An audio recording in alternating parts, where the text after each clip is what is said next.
Oi, senhoras e senhores, estamos aqui para um vídeo mais sobre estudos na Espanha.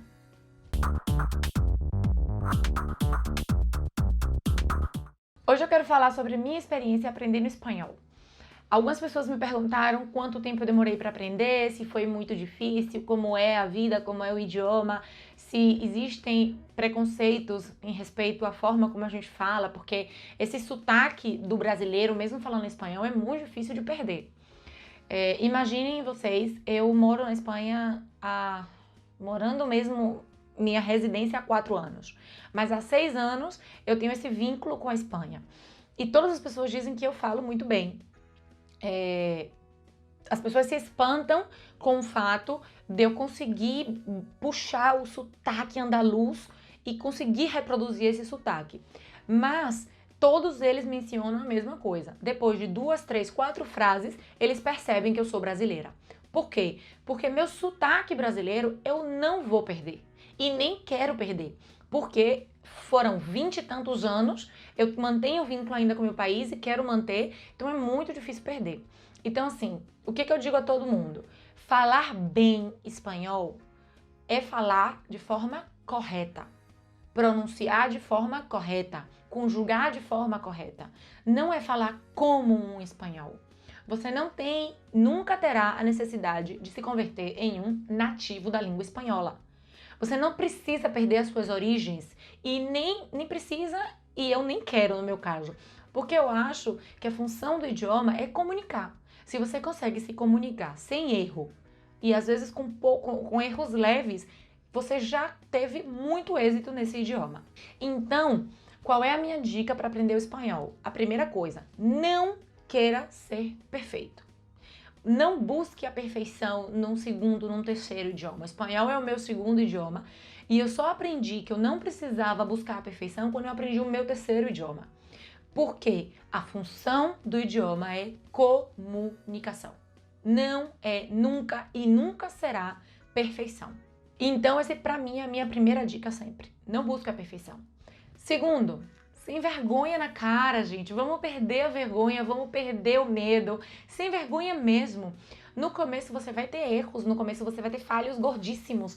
Vai ser complicado você às vezes entender gírias, entender aquela expressão que não tem muita lógica no nosso idioma de origem, mas que depois você vai aprendendo, você vai pegando o ritmo.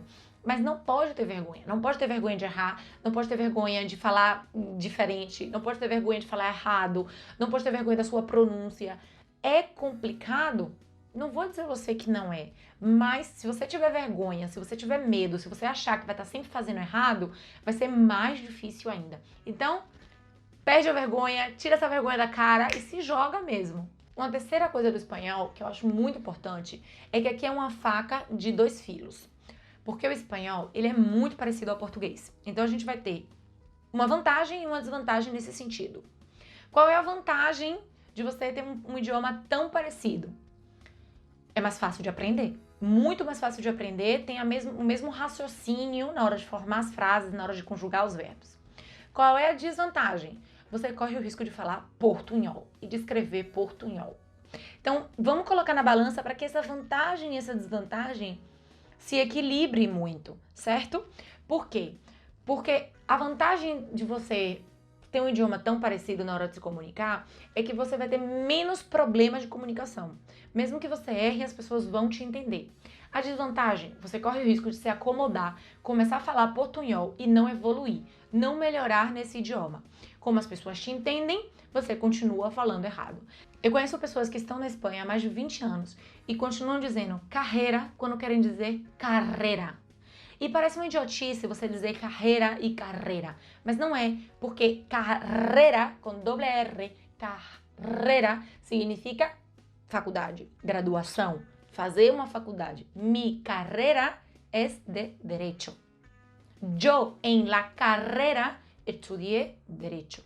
E outra coisa é carreira, que se escreve com uma J e significa a pessoa que te atende no supermercado.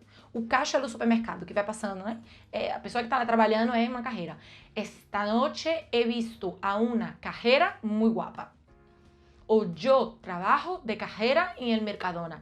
São duas coisas diferentes, gente, muito diferentes. Então eu não posso dizer carreira querendo dizer carreira, porque no contexto as pessoas vão me entender e achar que não tem problema. É verdade que eu volto a dizer que o idioma tem como finalidade comunicação. Se o seu interlocutor te entende, ok. Só que às vezes o seu interlocutor não te entende e tem que fazer um esforço para conseguir te entender e isso acaba dificultando também a comunicação. Isso sem falar que se você quiser trabalhar na Espanha, a depender do meio onde você for trabalhar, você não pode cometer esse tipo de erro, porque provavelmente isso vai te custar o emprego. Imagine que você quer trabalhar de telemarketing. Você não pode no telemarketing ter esse tipo de erro. Ou imagine que você quer dar aula. Você não pode, dando aula, ter esse tipo de erro. Então, ao mesmo tempo que é uma vantagem que o espanhol seja tão parecido, é uma desvantagem que a gente precisa ter cuidado para não terminar falando portunhol. Bom, minha experiência. Eu, a primeira vez, fiz um curso de 3 meses, intensivão, de segunda a sexta, 4 horas diária. Nesse intensivão, eu pulei de não saber nada, de saber dizer 2 ou 3 coisas em espanhol, até o nível B1.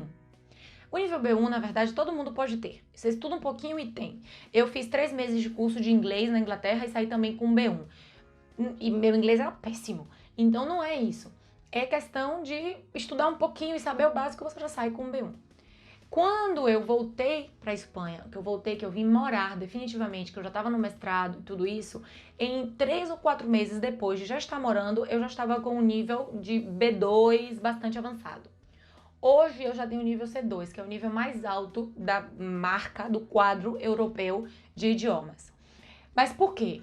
Porque eu vivo o espanhol no meu dia a dia. Eu não tenho contato nenhum com o português, eu não conheço brasileiros vivendo na Espanha de forma indefinida. Eu tenho amigos que agora estão vivendo, mas é por um período, depois eles voltam para o Brasil. Então eu não tenho vínculos aqui para estar falando em português, não tenho família aqui vivendo comigo.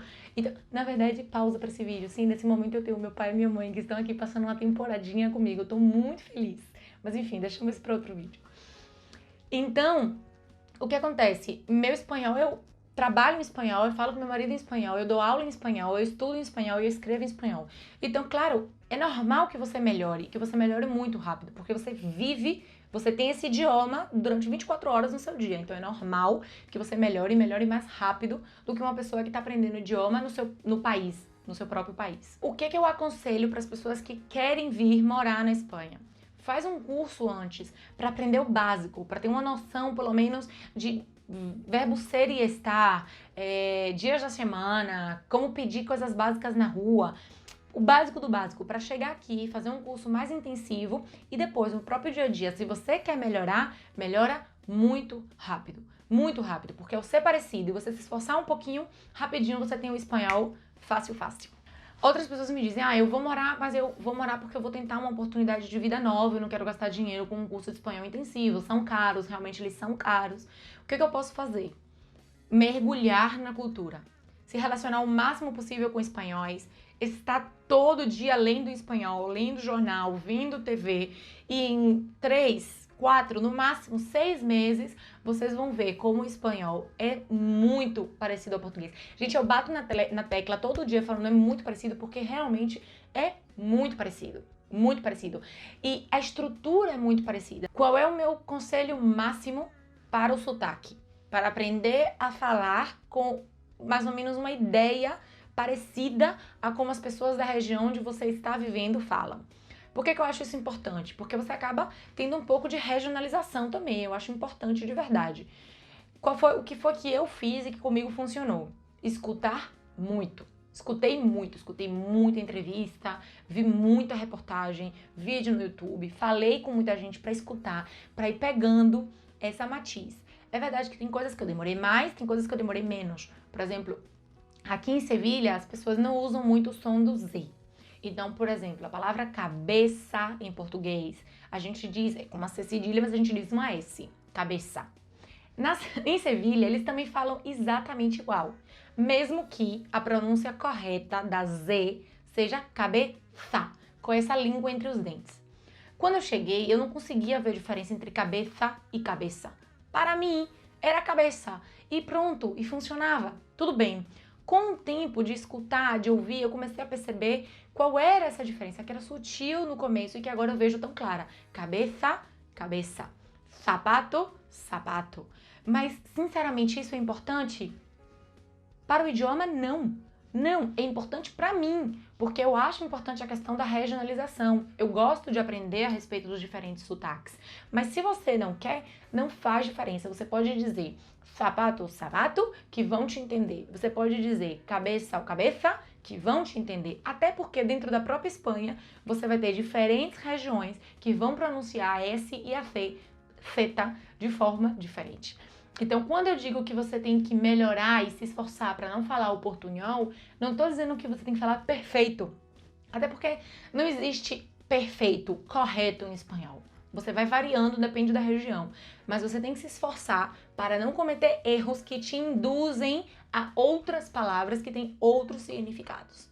Enfim, gente, espero que vocês tenham gostado desse vídeo, que tenha ajudado um pouco mais sobre a minha experiência. Se você quer saber alguma coisa em específico, manda um e-mail, deixa um comentário, dá like nesse vídeo e a gente se vê na semana que vem.